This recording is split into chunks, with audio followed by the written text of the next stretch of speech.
Атын сабағын бастаймыз.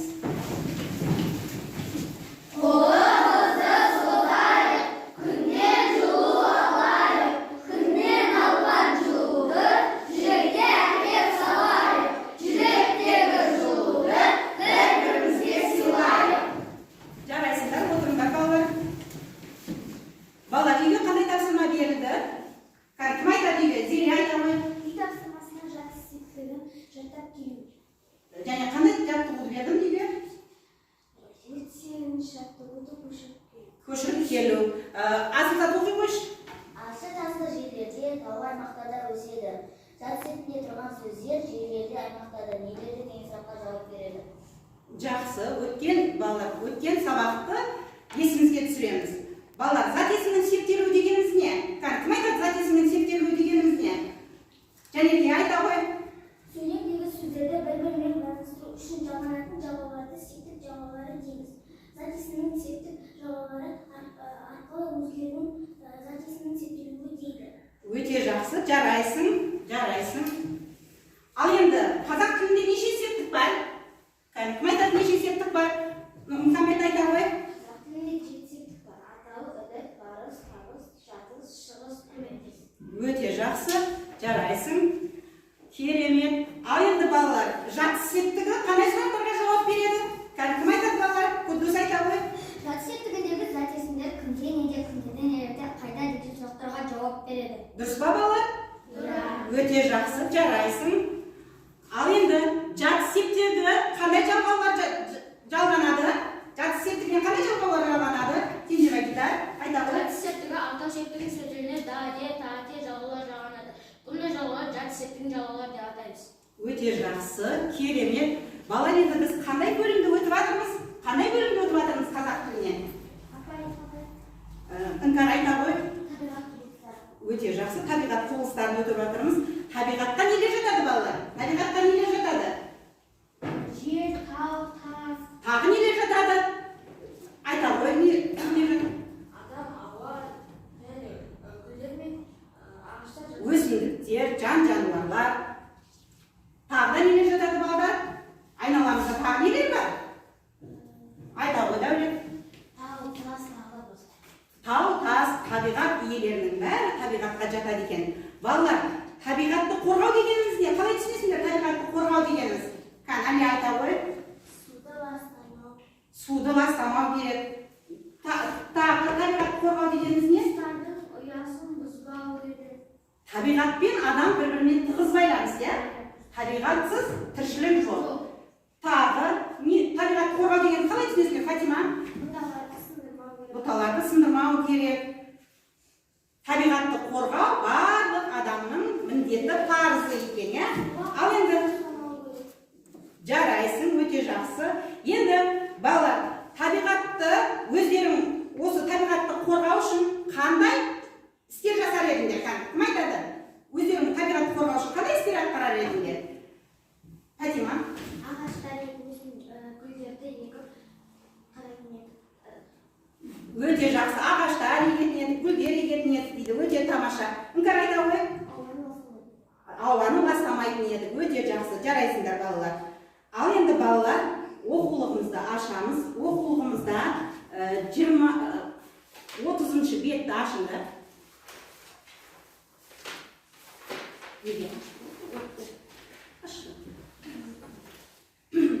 30-шы бетті ашамыз.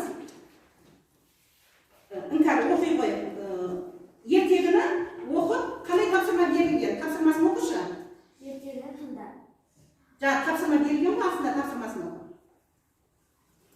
Ертегідегі нақыл сөзі тауып, мағынасын талқыланды. Дауыстап оқы енді. Қоян ата көжектеріне көп сабыз әкеп, бір-бірден бөліп берді. Ең кенжесі сұр көжек. Маған қотыр сабызды бердің, жемеймін деп ұртын бұрдықты. Сабыз түп жағында қошақтың үлкендігінің 2-3 бүркігі бар екен. Оны басқа бір көжек қағып алды да бір-ақ асады. Сұр көжек аш қалды, атасы оған. Солай бала, өкпелеген өңешінен қырғалады деді. Енді осы ертегіде қандай нақыл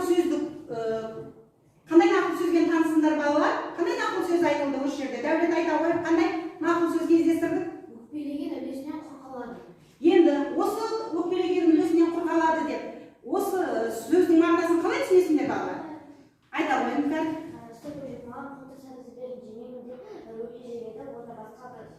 басқа көжек қағбал деп қойды. Сол көжек өзінің тамағынан құр қалды. Яғни қанағат ету керек, иә? Яғни қанағат етсе қарның тояр деген мақалымыз бар, иә? Өте жақсы балалар. Енді жаңа сабағымызды бастамас бұрын балалар, мен сендерге жұмбақ жасырамын. Жұмбақтың шешуін табамыз.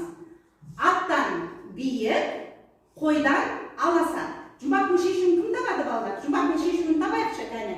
Жұмбақтың шешуін табамыз. Нұрмұхаммед айта ғой. Ер-тоқым. Ал енді осы жұмбақтың шешуін қалай таптыңдар, кәне? Қалай таптыңдар балалар? Мержан айта ғой. Ер-тоқым ол аттан биік, аттың үстіне қойған кезде ол биік болады. Ал қойдан аласа дегеніміз жерге қойса, қойдан аласа болады. Өте жақсы, жарайсыңдар. Енді осы мен айтқан жұмбақтың ішінде шығыс септігінде тұрған сөз бар ма, кәне балалар? Шығыс септігінде тұрған сөзді атаңдаршы, кәне. Кәне, Фатима айта ғой. Аттан. Ат түбірі тан шығыс септігінің Жалғауы. Қандай сұраққа жауап беріп тұр? Неден? Неден деген сұраққа жауап беріп тұр ма? Аттан неден деген сұраққа жауап беріп тұр. Дұрыс па балалар? Өте жақсы. Балалар, бүгінгі өтетін жаңа сабағымыздың тақырыбы шығыс септік. Шығыс септігіндегі зат есімдер. Кімнен, неден, кімдерден, нелерден, қайдан деген сұрақтарға жауап береді. Шығыс септігі атау септігіндегі сөздерде нан, нен, дан, ден, тан, тен жалғаулары жалғану арқылы жасалады. Бұл жалғауларды шығыс септігінің жалғаулары деп атайды. Жарайсың. Ал енді балалар, енді топтық жұмыс жасаймыз. Топтық жұмысты бәріміз бірігіп орындаймыз. Балалар, топтық тапсырмаға дайын болсаңдар, енді белгі береміз. Қай топ дайын екен? Бірінші топ дайын екен. Тақтаға шығамыз. Қорғайтын оқушылар шықсын. Тақтаға берілген тапсырманы оқыңдар.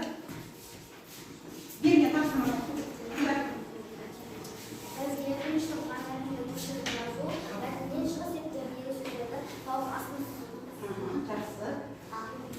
Ақтөбеге риза зала деген еді. Қақтығымен жайылады. Қақтан немсіз суаттан су ішеді. Қоқ түнде лезде көзден ғайып болады. Шығыс септігіндегі сөз қақтан. Қайдан деген сұраққа жауап береді. Суатшыдан, неден деген сұраққа жауап береді. Неден. Жалғаулары тан ден. Тан ден. Өте жақсы балалар, өте жақсы жауап берді. Бірінші топты бағалап қояқшы, кәне. Қалай бағалаймыз? Бастама арқылы бағалап қоямыз. Өте жақсы. Жарайсыздар. Отыра қойдар балалар. Ал енді қай топтар? Екінші топтан кім шығып қорғайды балалар? Келіңдер.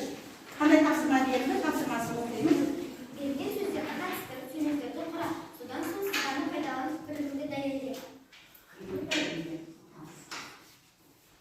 Арайлынан үй тапсырмасын сұрап алдым. Арайлынан бұл шығыс септігіндегі сөз.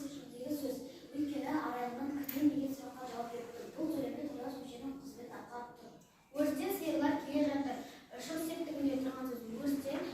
Өйткені қайдан деген сұраққа жауап беріп тұр. Сөйлемде тұлғас мүшенің қызметін атқарып тұр. Кітаптан қызықты ертегілер оқыдым. Кітаптан бұл шығыс септігіндегі сөз. Өйткені кітаптан неден деген сұраққа жауап беріп тұр. Бұл сөйлемде тұлғас мүшенің Өте жақсы, жақсы орындапты. Кәне, екінші топты бағалап қояқшы балалар. Өте жақсы деген баға қойдық, екінші топтың. Ал енді үшінші топтан кім орындайды тапсырманы? Келе қойыңдар, тапсырмаларыңды оқыңдар.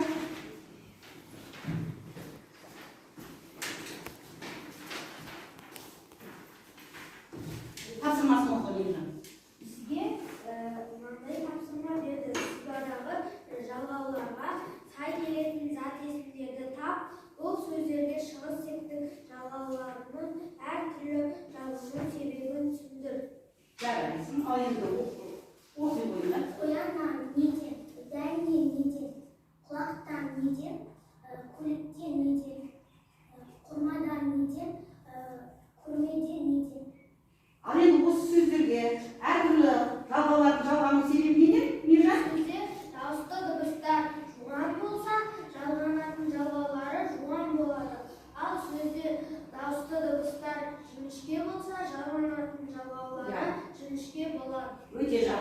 жіңішке болса, оларға жалғанатын қосымшалар да жіңішке болады екен. Өте жақсы. Үшінші топты бағалап жіберейік балалар. Өте жақсы деген бағамен бағаланды. Жарайсыңдар балалар.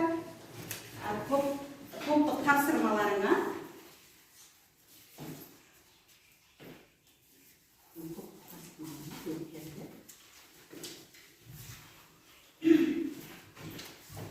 Ал енді балалар, Аружан саған Ақбөкен сөзін септеуге берген едім. Оқи қой дәптеріңе. Атау сеті күніне Ақбөкен, өлік сеті күнінен Ақбөкеннен, барыс сеті күнденеге Ақбөкенде, табыс сеті күнденеді Ақбөкенді, жаты сеті күнденеге Ақбөкенде, шығыс сеті күнденеге Ақбөкеннен, өте сеті күнденемен Ақбөкенде. Дұрыс па балалар? Өте жақсы септепті, жарайсың Аружан. Балалар, енді бүгінгі сабақта біз нені үйреніп, не білдік? Бүгінгі сабақта нені үйреніп білдік? Кім айтады бүгінгі сабақтан? Іңкәр айта ғой. Таныстық. Шығыс септігінің сұрақтары қандай екен балалар? Шығыс септігінің сұрақтарын атап жіберіңдерші маған. Сұрақтарға жауап береді. Шығыс септігінің жалғауларын кім атайды? Шығыс септігінің жалғауларын маған кім атайды? Айта ғой.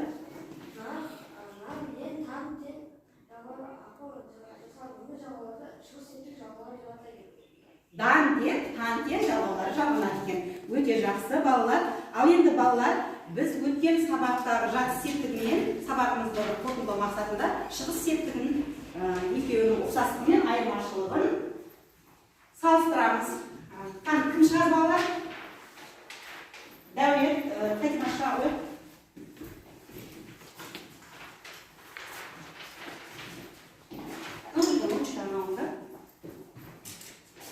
Біреуін жатыс септігі, біреуін шығыс септігі. Салыстырамыз, ұқсастығын ортасына жазамыз балалар.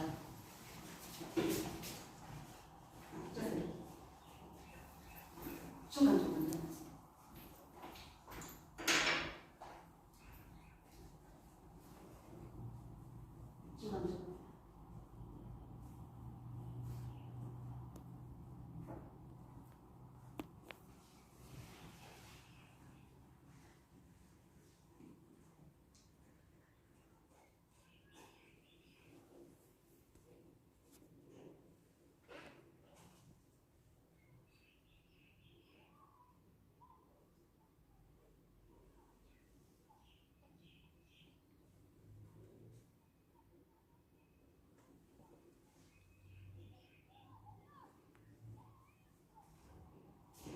Ұқсастығын жаз, Фатима. Екеуінің ортақ қасиеті, ортақ ұқсастығын жаз.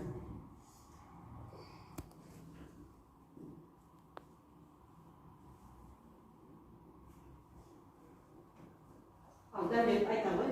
Жатыс септігі. Септігі күнде, күндерден, недерден қайда деген сұрақтарға жауап береді. Мысалы? Мысалы, тауда, мектепте. Өте жақсы. Фатима, шығыс септігі. Күндерден, негерден деген сұрақтарға жауап береді. Мысалы, тауда, мектепте. Екеуінің ұқсастығы қандай еді? Екеуінің ұқсастығы? Септіктер. Екеуі де септіктер. Жарайсыңдар балалар. Бүгінгі сабақты өте жақсы меңгеріпсіңдер.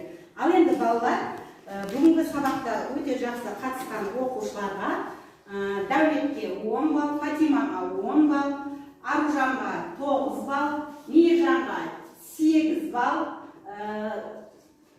Назеркеге 7 балл,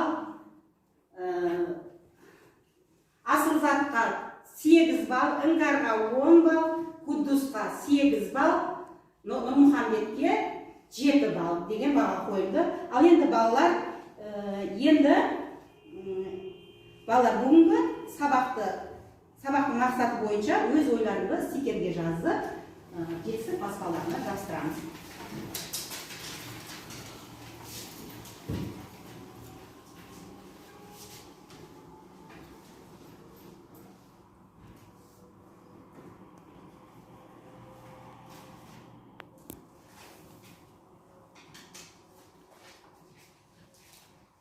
Ал енді тұрып жапсырыңдар жетістік баспаларына.